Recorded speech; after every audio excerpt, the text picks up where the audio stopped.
बिलखी रोवे बेटा के पुकारी, जिना करा नाम रहे भरत तिवारी।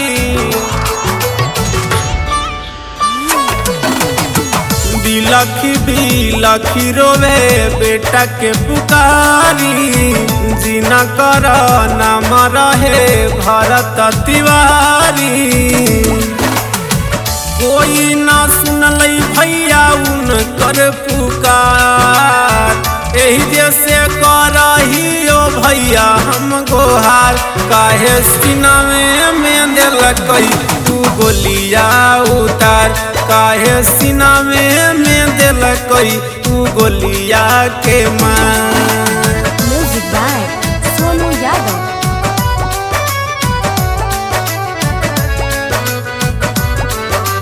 माँ शीतला रिकॉर्डिंग स्टूडियो बिहार शरीफ।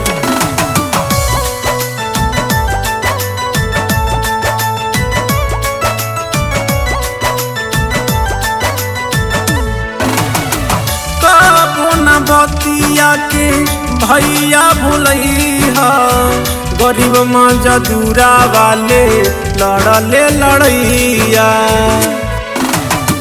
कबो न बतिया के भैया भूलैहा, गरीब मजदूरा वाले लड़ले लड़ैया। भगत सिंह नियन भैया ले लखिन अवतार, दुहवाला जाहो भैया अपन बिहार। काहे सीनामे में दिलकई तू गोलिया उतार, काहे सीनामे में दिलकई तू गोलिया के मार।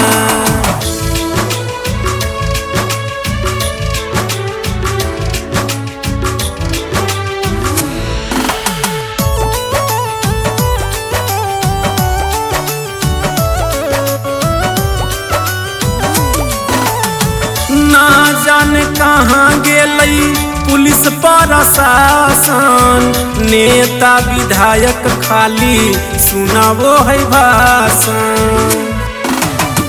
ना जाने कहाँ गेलई पुलिस प्रशासन, नेता विधायक खाली सुनावो है भाषण। रोई रोई सोनू करे सबसे पुकार, रोई रोई सोनू करे सबसे पुकार।